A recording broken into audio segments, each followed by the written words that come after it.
Picture this: 3 hostile fighters, no transponder, no radio, rocketing toward the most powerful warship in the world. What happens next will redefine modern naval warfare forever.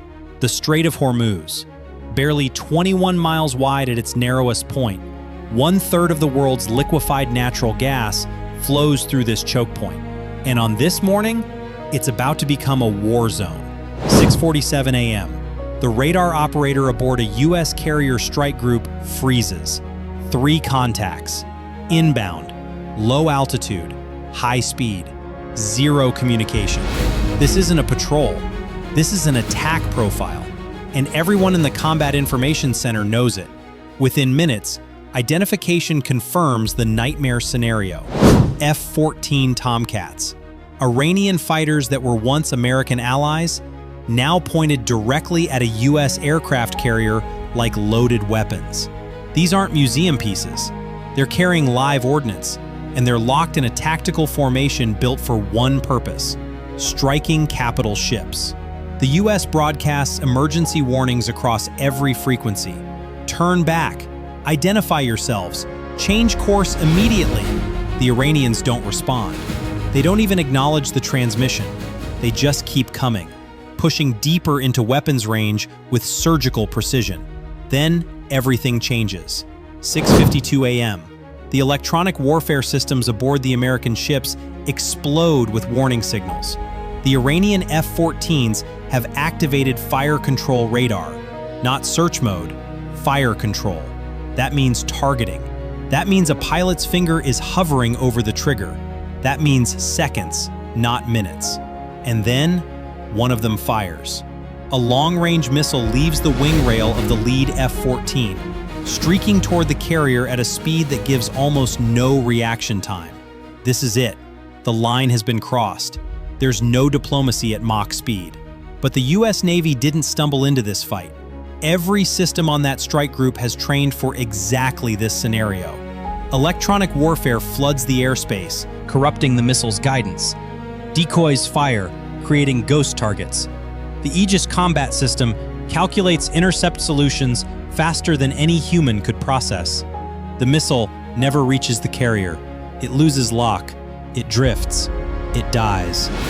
But 3 F-14s are still airborne, still armed, and now fully committed to a fight they cannot win. Because 1 minute before that missile even launched, 2 F-18 Super Hornets were already climbing off the carrier deck. The launch was authorized the instant those fire control radars lit up. The U.S. didn't wait to be attacked. They anticipated it. And now, the Iranians are facing a brutal reality. The F-18 is a full generation ahead of the F-14. Better radar, better avionics, better missiles, better everything. The Americans seize altitude, the ultimate advantage in aerial combat. From above, they have the Iranians locked on radar before the enemy even knows they're being hunted. The Iranian pilots are skilled. They know their aircraft. They push hard into aggressive turns, trying to force a close-range dogfight where the Super Hornets' technological edge might matter less. They split formation, trying to divide the American pilots' attention, create chaos, manufacture a single opening. It's textbook, it's disciplined, and it's not enough. The F-18 pilots refuse the bait. They don't collapse into a turning fight. They hold altitude. They maintain geometry. They keep every advantage on their side. Their radar locks hold through every evasive maneuver the Iranians throw at them. Hard banks, altitude changes, afterburner sprints.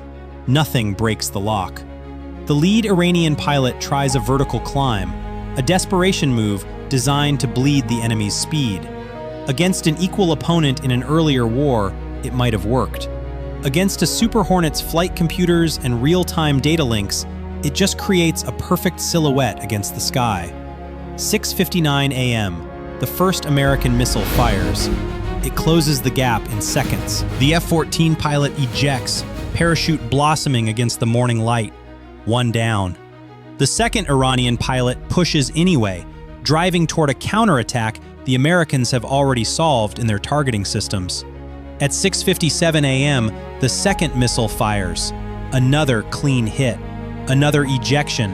Another parachute drifting toward the water. 2 down in 60 seconds. The third F-14 pilot does the math in real time. His lead is gone. His wingman is gone. The electronic warfare net is still blinding his radar. The Super Hornets above him haven't even broken a sweat. No reinforcements are coming. No ground support can reach him. He's alone, outpositioned, and locked by aircraft that just proved twice what that means. He goes to full afterburner and runs. The Americans track him out, but don't pursue beyond threat range. Mission accomplished. Carrier protected. Airspace reclaimed. But here's where this story gets even more interesting. Throughout the entire engagement, American electronic intelligence systems were running in full collection mode. Every radar emission from those F-14s was recorded. Every frequency, every pulse interval, every operational signature. The way the missile behaved under jamming, documented in real time. The Iranian attack formation, cataloged. The decision-making timeline, filed. Intelligence analysts will spend weeks dissecting every millisecond of this fight, building a complete picture of Iranian air power capabilities that no satellite or intercepted communication could ever provide with this level of detail. Iran arrived at the Strait of Hormuz trying to prove they could threaten an American carrier and survive. Instead, they handed the United States a comprehensive technical and tactical intelligence package on exactly how Iran conducts high-stakes maritime strikes, complete with live performance data under actual combat conditions, something no simulation could replicate. 14 minutes, 2 kills, 1 retreat, 0 American losses, and an intelligence file that will shape U.S. planning in the Persian Gulf for years to come. The tankers kept moving. The warships resumed patrols. The strait returned to its usual tension. But the operational calculus on both sides had shifted permanently.